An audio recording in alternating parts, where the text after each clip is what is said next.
Paris a réalisé l'un des plus grands exploits du basket français en éliminant en play-in hier le grand Real Madrid, même s'il fut un peu pâle cette saison. Cela reste une énorme puissance du basket européen. Emmenés par leurs deux généraux, TJ Shorts et Nadir Hiffi, ils ont réalisé un match très sérieux en attaquant intelligemment la folle pression madrilène. Allons analyser ça tout de suite, sans plus tarder.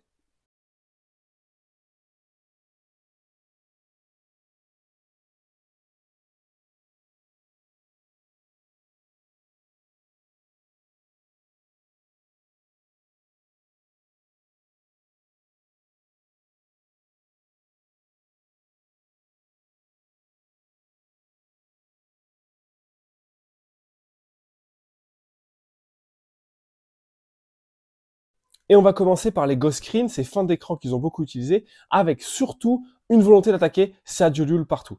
Et on va commencer avec un exemple de ghost screen, cette fin d'écran pour s'écarter, avoir un avantage. Si on revient en arrière, on l'avait déjà évoqué dans la vidéo de l'année dernière sur Paris, c'est cette situation où je fais semblant de poser un écran, cela génère de la confusion, les défenseurs sont l'un proche de l'autre, on ne sait pas si on doit sortir fort, changer ou pas, et ensuite je feinte, je repars à l'opposé avec un écran qui est posé, même s'il n'est pas bien posé ici, pour ensuite pouvoir soit tirer, soit réattaquer. Ici, il anticipe trop, donc je peux.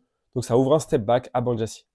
Mais avec Sergio Llull, ils ont ajouté un petit coup. C'est-à-dire qu'ils ont choisi tout le temps que ça allait être lui qui allait défendre, et ils s'en sont servis pour permettre plus facilement à TJ Short d'aller au cercle. Pourquoi? Parce que ce n'est pas le meilleur défenseur, et ils l'ont sélectionné. Pour éviter que Sergio Llull se retrouve sur TJ Short, ils ont réalisé des steps. Comme ici, je l'empêche d'attaquer, son défenseur passe en dessous, et il peut récupérer, et Sergio Llull peut être sur la ligne de passe vers Collin Malcolm. Donc ici, plutôt que de lui passer la balle, on revient poser un écran, on refait un step, et vous allez voir Andrés Félix, il y a beaucoup de distance avec TJ Short, donc il va se rapprocher, le feinter d'un côté, et attaquer là où il y a un espace libre pour aller prendre le contact et provoquer la faute. Vous allez voir la même situation ici, il va y avoir un premier écran, il step, donc Sergio Llull est de retour sur la ligne de passe, et ensuite Sébastien Herrera, plutôt que de reposer un écran, refaire faire un step à Sergio Llull, il se met sous lui, il le contacte de façon à prendre les deux joueurs dans l'écran. Donc Sergio Llull est obligé de bouger, à ce moment-là il réoriente l'écran dans l'autre sens, qui génère un retard pour Llull, qui est obligé de changer, l'équipe est désorganisée, et ça ouvre un tir à 3 points à Sébastien Herrera. Et puis quand on pose un écran vraiment de bonne qualité, comme ici, on se met sous lui sur la poche du jean, c'est plus difficile de passer en dessous. Sergio Llull aurait dû sortir, ici il ne le fait pas bien, ça ouvre une attaque à TJ Short, une petite passe pour un dunk. Même situation ici, il va passer, Sergio Llull qui s'oublie, et ensuite on peut ressortir la balle, même si on a un peu de chance qu'elle est touchée, ça ouvre une réattaque pour Tyson Ward, et une faute. Vous allez voir les mêmes combinaisons ici, Sergio Llull il anticipe, donc Nadir Hiffi essaie de poser l'écran sur les deux joueurs, comme on a vu tout à l'heure. Là, Campazzo, il anticipe plutôt bien. Il passe en dessous. Donc, on repose l'écran dans l'autre sens. Sergio Llull, il ne sait pas s'il doit sortir ou pas. C'est pas une situation dans laquelle il est habitué. Donc, on a un retard de Campazzo, ce qui ouvre un écran en meilleure situation pour TJ Short, sans avoir trop la pression de Campazzo. Même situation ici, même si Sergio Llull, il agresse, il tient. Forcément, maintenant, quand il pose l'écran, Sergio Llull, il est fort sur Nadir Hiffi. Et le Real Madrid avait décidé de ne pas venir aider pour empêcher TJ Short d'ouvrir des tirs à tous les shooters, ce qui permet d'ouvrir un alley-oop, puisque on a fait remonter l'aide ici de Tyson Ward, et que Moussa doit faire un choix. Il choisit le tir à 3 points, ça envoie au alley-oop. Vous allez voir encore cette même idée avec Sergio Llull qui est en step, mais qui veut pas défendre sur TJ Short, qui repart. Même si on n'a pas réussi, même chose, c'est pas grave. On part, ici, il n'y a pas de solution disponible parce que c'est bien défendu de Tavares. On ressort la balle et on essaie d'attaquer Sergio Llull qui avait été identifié comme le défenseur le moins bon et Nadir Hiffi qui met le tir le plus important du match. Et quand il est directement sur TJ Short, c'est exactement ce qu'on voulait, même si on n'a pas réussi tout le match. Là, c'est la seule action où on a réussi, on attaque. Naturellement, Eddie Tavares, il vient aider parce qu'il sait qu'il va être en retard. Nos joueurs à 3 points à l'opposé, ils rentrent pour empêcher l'alley-oop qu'il vient de prendre. Et ça ouvre exactement ce que Paris voulait et que le Real Madrid essayait d'empêcher, le tir à 3 points. Alors le Real Madrid a imposé également une énorme agressivité à Paris. Ils avaient déjà eu du mal lors du dernier match de saison régulière là-bas. Ici, vous allez voir, en tenant, en poussant, on voit ici Andrés Félix face à Tyson Ward, les arbitres ont laissé beaucoup jouer. Ça a été parfois difficile de se démarquer, comme vous voyez ici. Ça a été un vrai combat de tous les instants pour pouvoir prendre les écrans sous la pression forte en tenant avec les bras, repasser la balle pour revenir au main à main. Ils étaient quand même toujours là et même si là, on a marqué un tir à 3 points chanceux, on a eu du mal à... Donc, comment on fait pour s'en sortir?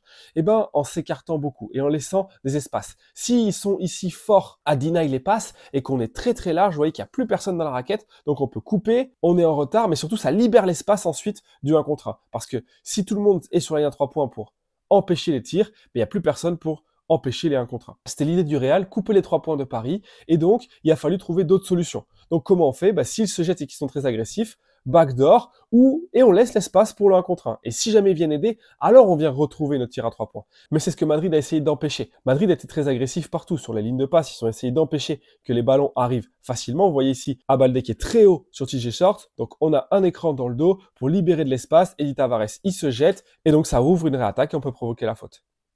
L'idée principale sur l'agressivité, c'est d'être très très large et de profiter du fait de jouer ces 1 contre 1, puisque justement, il y a l'espace. Ici, le panier, il est accordé.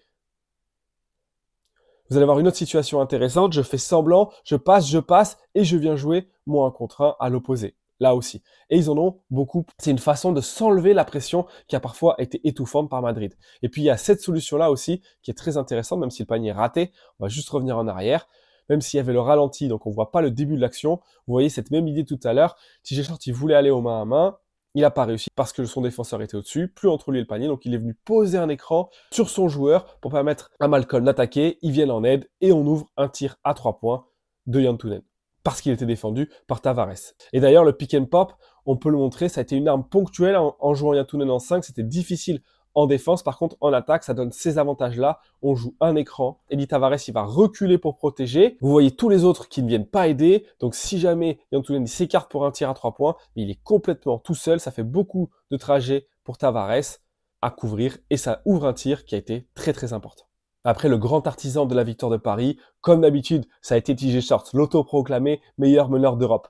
Ici, vous allez voir un exemple de ce que Madrid n'a pas voulu faire, c'est-à-dire ne pas venir aider. Vous voyez ici, ils viennent pas aider, c'est juste que Moussa, ici, il se perd un moment. Et donc Herrera, très intelligemment, plutôt que de rester derrière Moussa, il ne le regarde pas, il vient libérer, se mettre dans un espace libre, ouvrir une ligne de passe à TJ Short et ça ouvre un tir tout seul. Vous voyez tous les joueurs de Madrid s'énerver auprès de Moussa parce que c'était l'inverse qui était voulu. Laisser les 2 contre 2 de TJ Short et protéger très bas avec Tavares. Et donc, une des façons pour l'attaquer, cette solution-là, c'est de jailer. C'est-à-dire TJ Short, il garde son joueur dans son dos, il laisse le temps à son grand de venir faire écran sur son joueur, les Gortat screen, pour ensuite se faufiler et aller plus facilement au cercle. Vous allez le voir ici également. Il est loin de son défenseur, il vient prendre la position pour libérer l'espace pour TJ Short qui attaque à l'opposé de l'écran. Quand ça avait déjà changé, il s'est fait un plaisir de faire ces choses qu'il maîtrise à perfection. Il feinte le tir pour ensuite réattaquer. Et si jamais on se recule trop, mais là, il n'a plus besoin de feinter pour attaquer. Il vient prendre son petit tir à 5 mètres où il est absolument expert. Il a tellement fait souffrir le Real qui n'avait décidé de ne pas venir aider pour l'empêcher de distribuer, de laisser tout le monde tirer.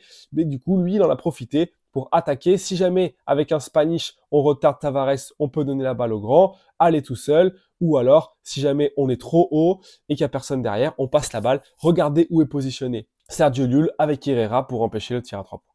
Il a été également très patient, TJ Short. Il est allé loin dans les possessions. Ça a pu être frustrant à un moment quand le Real Madrid est revenu en début 4e quart-temps, mais c'était très intelligent d'essayer d'attaquer, de voir qu'on n'a rien, de choisir le défenseur sur lequel on veut attaquer. Si jamais il passe en dessous, prendre un tir, c'était une façon très bonne de rentrer dans le match. Sinon, attaquer une protection, s'il peut pas aller au cercle ni tirer parce que Tavares est haut et qu'il a peur de se faire contrer, comme ils viennent pas aider les autres, de ressortir, essayer de les faire changer, d'avoir Tavares sur lui. Ici, intelligemment, il rechange, mais c'est pas très grave, il n'est pas pressé, il repose un écran, il les fait travailler longtemps. C'est comme s'il avait un 2 contre 2 sur le terrain, donc il choisit d'aller sur le côté pour ensuite prendre un écran s'il y a une protection. Vous voyez tous les joueurs de Madrid qui sont très proches des shooters et ça laisse tellement d'espace pour jouer le 2 contre 2 que c'était intelligent d'aller loin dans les possessions. Vous allez voir la même situation. Ici, il y a un Spanish. Tout à l'heure, il avait réussi à trouver Kevarius Hayes. Ici, il ne réussit pas, donc il ressort la balle, il reprend un écran, il essaie d'attaquer loin, il a peur de se faire contrer par Tavares, il ressort, il rechange, donc il fait un écran sur le côté pour pouvoir ensuite patiemment battre Campazzo et prendre un tir. Et puis Nadir Riffi. Et puis l'autre artisan de la victoire, pour terminer, ça a été Nadir Riffi en attaque, qui a eu un passage où il a vraiment porté son équipe avec TJ Short sur le banc. D'abord pour attaquer fort, une des rares fois où ils ont trouvé un tir complètement ouvert à 3 points, les Parisiens, dû à la vitesse de Nadir. Il va être patient comme on a vu Jail. Ici, il voit que son joueur est bloqué dans l'écran et qu'Ibaka est très bas, donc ça lui laisse un petit tir pull-up qu'il adore. Vous allez avoir une autre fois la patience, le Jail en mettant Campazzo derrière lui. Ici, en plus, il va pro la faute. Et puis ensuite, petit à petit, comme il leur a fait mal, ils ont décidé d'augmenter l'agressivité sur lui, d'être vraiment très fort, très très très haut, de le pousser, d'être agressif avec un step ici, mais il déborde très intelligemment, il passe loin de l'écran, et à ce moment-là, vous voyez qu'il y a un contact entre Campazzo et Garuba, donc ça laisse l'espace d'attaquer, déborder le grand sur les steps, c'est ce qu'il y a vraiment de plus important. Mais encore plus important que déborder les steps, c'est d'attaquer à l'opposé de l'écran, parce qu'il n'y a personne à l'opposé de l'écran pour venir défendre, ça lui ouvre un de ses tirs qu'il adore. On en a déjà vu un en fin de match qui a été le coup de poignard final pour le Real Madrid, mais il en avait envoyé 2 ou 3 des bombinettes en première mi-temps qui ont permis à Paris de faire l'écart qui ensuite leur a permis de réaliser un des plus grands exploits du basket français.